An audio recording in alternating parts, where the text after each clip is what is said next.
क्रमचय और संचय की आज की इस वीडियो में आपका शायद तीसरा होगा। तीसरा वीडियो आपका है ये क्रमचय संचय का। देखिए क्रमचय और संचय में हम बारी बारी से एक बार, अभी पिछले वीडियो में हमने क्रमचय संचय के दोनों को एक साथ पढ़ा, दोनों में अंतर भी समझा, लेकिन अब हम क्रमचय और संचय को अलग अलग पढ़ेंगे। एक बार क्रमचय को पढ़ लेते हैं, उससे संबंधित क्वेश्चन लगाएंगे, फिर संचय को। तो आइए हम पहले क्रमचय शुरू करते हैं, अर्थात परमुटेशन। लिखा है यन विभिन्न वस्तुओं के क्रमचयों की संख्या ज्ञात करें। यन विभिन्न वस्तुएं, मान लीजिए हमारे पास अलग अलग यन वस्तुएं हैं जिनकी क्रमचयों की संख्या ज्ञात करनी है, जबकि एक बार में आर वस्तुएं ही लेनी है। ये आर वस्तुएं कहाँ से लेंगे? इन्हीं यन में से। मान लीजिए आपके पास क्रिकेट के 11 प्लेयर हैं और आपको एक कैप्टन चुनना है, तो कैप्टन तो 11 में से एक ही होगा, तो यन का मान हो गया 11 और आर का मान हो गया 1। क्यों?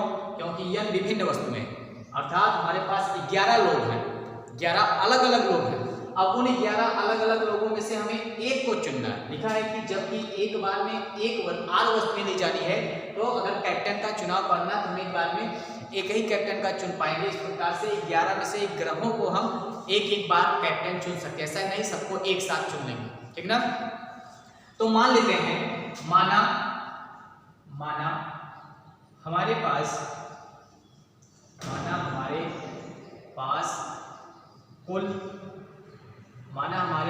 कुल यन वस्तुएं हैं। माना हमारे पास कुल यन वस्तुएं हैं, तो हमें, अगर हमारे पास कुल यन वस्तुएं, तो हमें निकालना क्या है? यन वस्तुओं के क्रमचयों की संख्या, अर्थात अभीष्ट क्रमचय जो क्रमचय हमें निकालना। अभीष्ट क्रमचय से हमारा अभिप्राय है कि यन विभिन्न वस्तुओं में से प्रत्येक बार आर वस्तुएं लेकर आर स्थान को हम कितनी प्रकार से भर सकते हैं। यन विभिन्न वस्तुओं में से प्रत्येक बार, हर बार आर वस्तु ही लेना है। जैसे हमने अभी 11 प्लेयर में से एक कैप्टन चुनने का बात किया, तो हर बार हम एक ही चुनेंगे। जितने भी बार चुनाव करते हैं, हर बार में 11 में से एक को ही कैप्टन चुनना। तो वही है, अगर हमारे पास कुल यन वस्तुएं हैं और यन स्थान आर स्थान भरने हैं, आर वस्तुओं को लेकर आर स्थान भरने हैं। अब आर स्थान हमें भरना है, तो अगर पहले स्थान की बात की जाए, एग्जाम्पल स्वरूप हमने आपको बता दिया क्रिकेट टीम वाला, अगर एग्जाम्पल स्वरूप देखा जाए तो प्रथम स्थान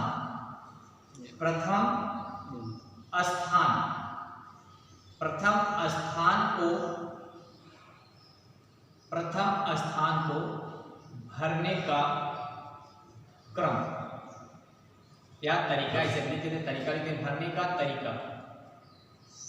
तो जो प्रथम स्थान होगा उसको हम कितनी प्रकार से भरेंगे? यन वस्तुएं हमारे पास हैं, तो पहले वाले स्थान को हम कितनी प्रकार से भर सकते हैं? यन प्रकार से भर सकते हैं। लेकिन अब ध्यान देना है कि जब हम द्वितीय स्थान को भरना शुरू करेंगे, द्वितीय स्थान को भरने का तरीका, तो एक स्थान यहाँ पे फिक्स हो चुका है। पहले वाले को जितने हैं हम उतने, जैसे 11 प्लेयर में से एक कैप्टन चुनना, तो 11 में से हम पहले स्थान को 1 ग्रहों में से किसी एक को लिखेंगे। दूसरे को भरना, दूसरे को फिर एक कम कर देंगे, एक छोड़ते चलेंगे। यहाँ पे क्या लिखेंगे? n-1। द्वितीय स्थान को कितने प्रकार से भरने का तरीका कितना होगा? n-1। एक यहाँ पे भरा जा चुका है, तो n में से एक अब कम हो गया। इसी प्रकार तीसरे स्थान को भरने का तरीका कितनी प्रकार से? n-2, एक एक कम हो रहा है। चौथे स्थान को अगर भरना हो तो कितने प्रकार से भर सकते हैं? चौथे स्थान को भरने का तरीका हो गया n-3। पांचवें स्थान को मान लीजिए भरना है, पांचवें स्थान को कितनी प्रकार से भरेंगे? n-4। इसी प्रकार से आठवें स्थान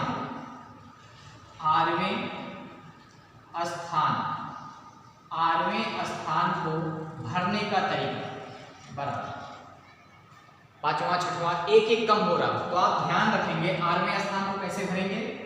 8वें स्थान को भरने का तरीका होगा n-r-1। ये तो होगा ना, n टोटल देखिए हमेशा n है। चौथा स्थान है तो r यहाँ पे 4 है, 4 स्थान भरना है तो r का मान 4 है तो 4 से 1 कम। इसी प्रकार से जब rवें स्थान को भरेंगे तो r माइनस 1 प्रकार से हो गया। अतः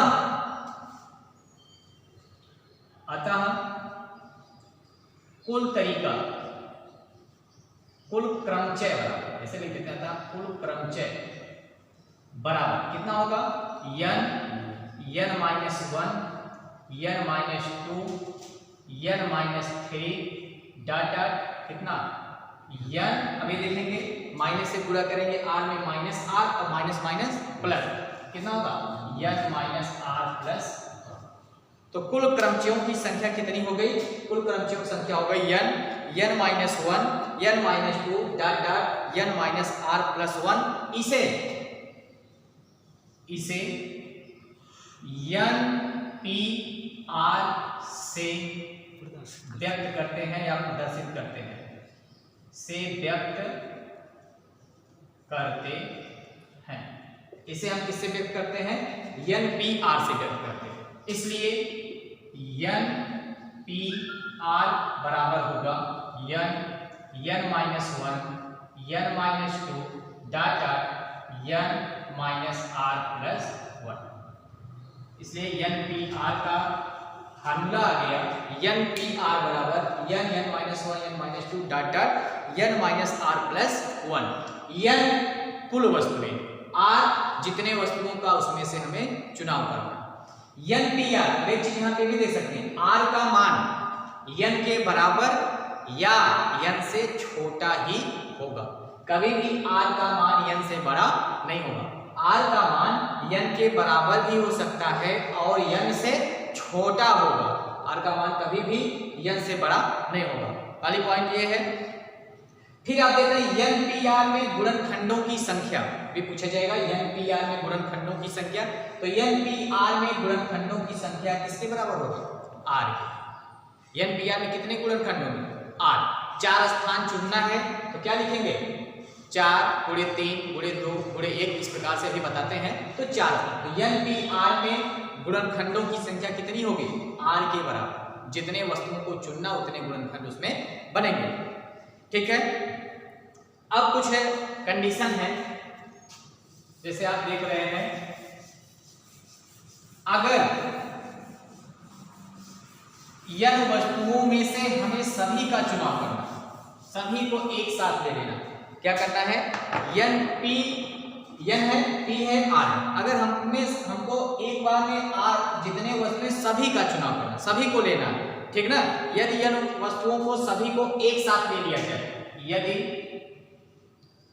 r बराबर n, किसके बराबर हो जाए, r बराबर n के, अर्थात सभी वस्तुओं को हम एक साथ ले लेते हैं, तब क्या हो जाएगा, n p n। हमने अभी बताया कि r का मान n के बराबर या n से छोटा हो सकता है या होगा ही, कभी भी r का मान n से बड़ा नहीं होगा।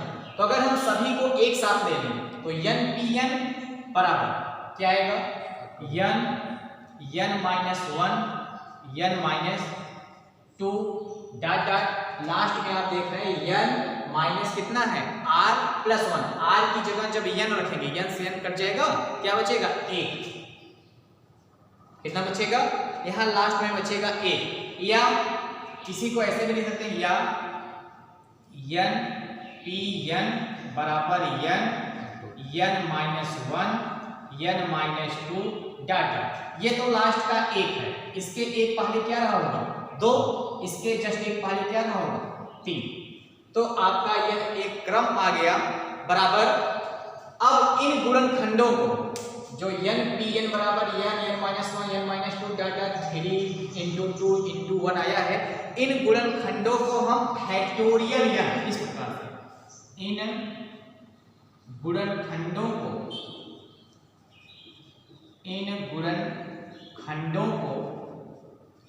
फैक्टोरियल n पढ़ेंगे। क्या इसको, फैक्टोरियल n या क्रम गुणित n, फैक्टोरियल n या क्रम गुणित n, या इसी को एक रूप और n फैक्टोरियल दोनों एक ही, चाहे आप इस प्रकार से लिखेंगे चाहे इस प्रकार से लिखेंगे, तथा इसको या n से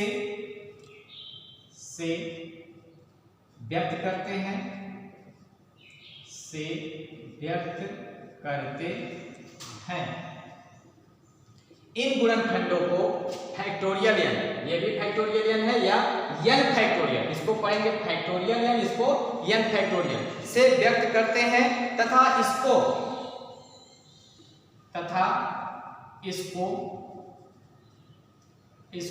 क्रम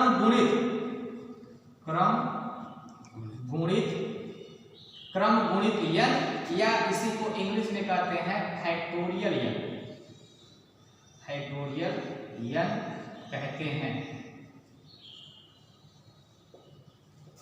तो ऐसा करने से जो हमारे पास एक संबंध आया ये वाला n बराबर n -1 n-2 ये -3 नहीं है,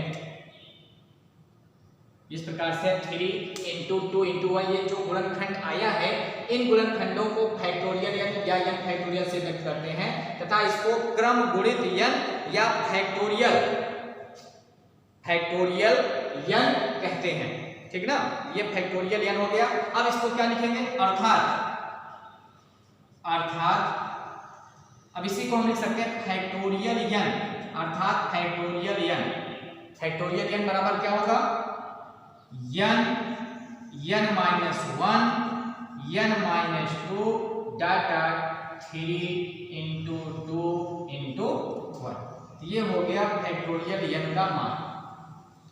अभी इस पे आपको बहुत से क्वेश्चन लगाने होंगे, जैसे मान लीजिए यहाँ पे लिख दिया जाए 4 फैक्टोरियल, उदाहरण के रूप में अगर 4 फैक्टोरियल लिखा तो क्या करेंगे, 4 से स्टार्ट करेंगे। देखिए n है, n से स्टार्ट है, 4 फिर 1 कम, तो 4 के बाद क्या आएगा 3, फिर 2 कम 2, फिर कम 1 कम तो 1।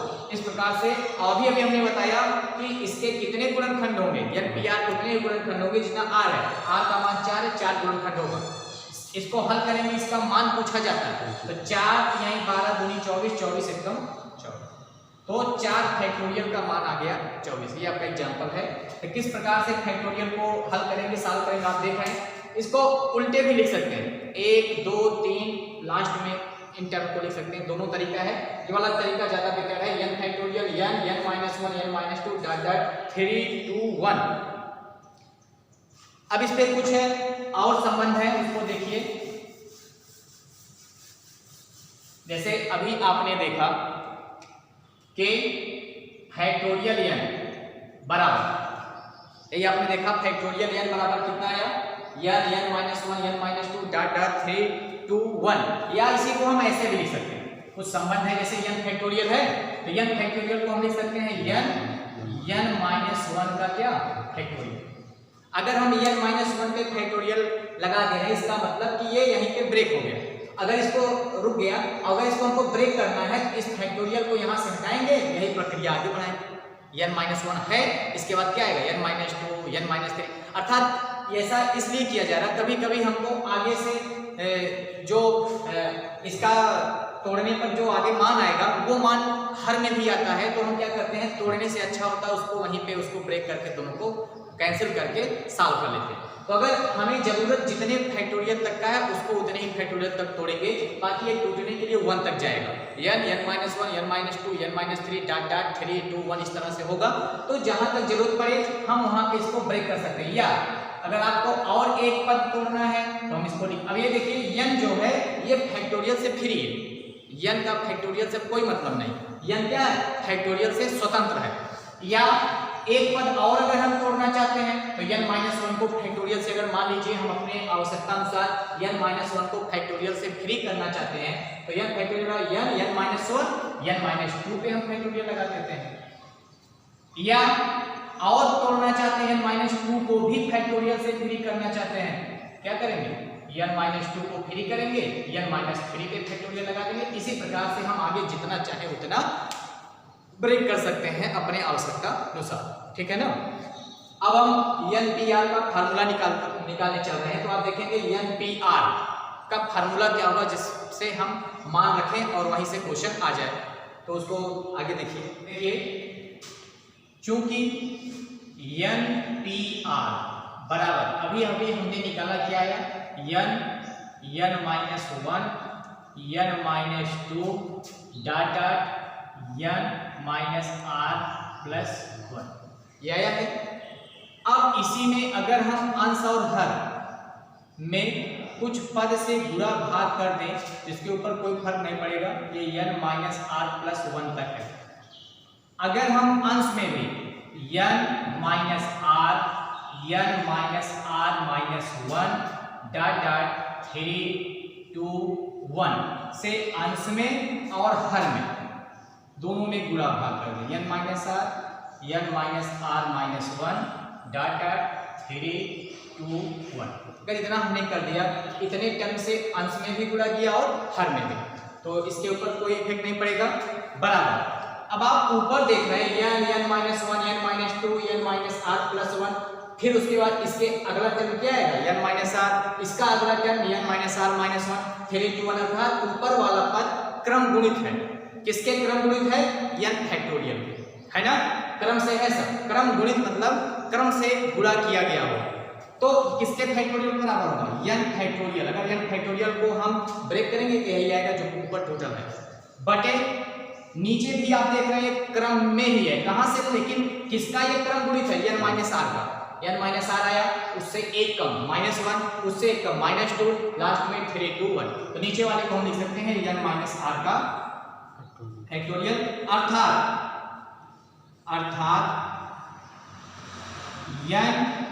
NPR बराबर n फैक्टोरियल बटे n माइनस r का फैक्टोरियल।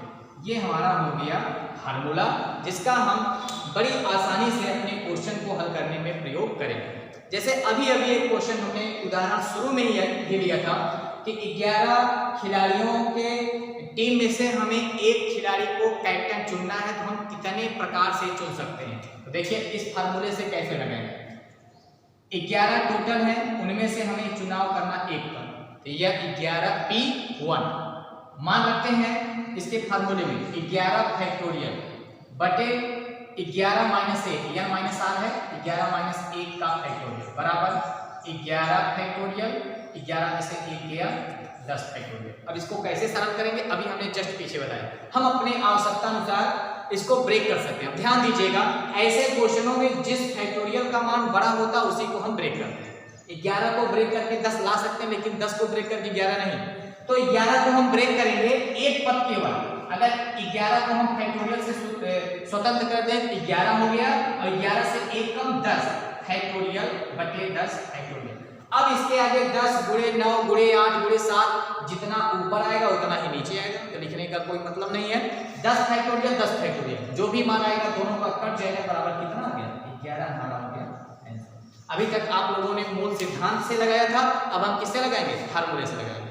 तो फार्मूले से भी देखिए 11 प्लेयर हैं टोटल, तो हम उनमें से एक को कैप्टन कितने प्रकार से चुन सकते हैं, 11 प्रकार से। समझ में आया।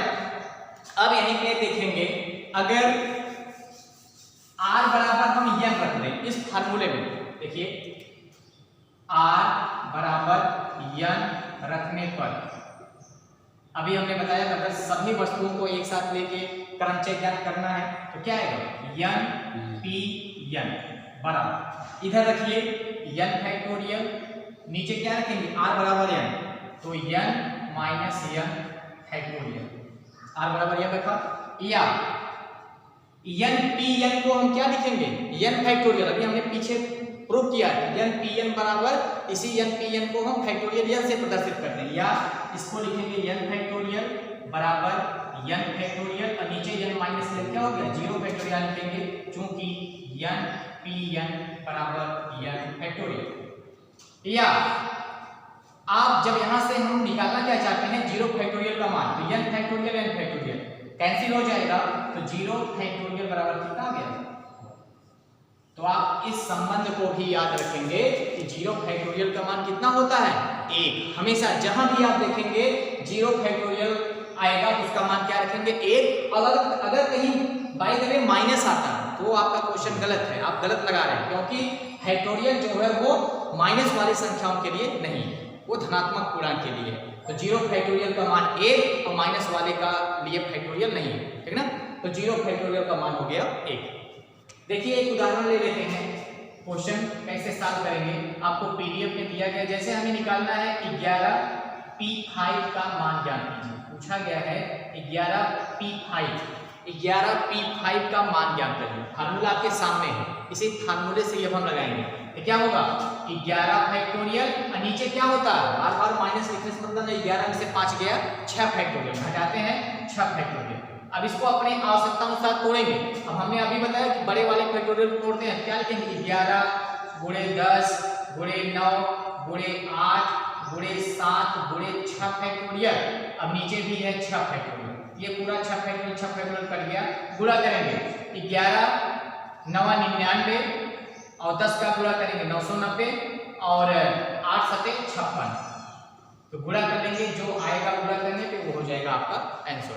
इस प्रकार से क्वेश्चन को हम हल करेंगे। तो आपको पीडीएफ में बहुत से क्वेश्चन हल करके दिए गए हैं, आप इस वीडियो को देखकर समझ के उन क्वेश्चन को लगाइएगा, फिर इसके आगे का अगले वीडियो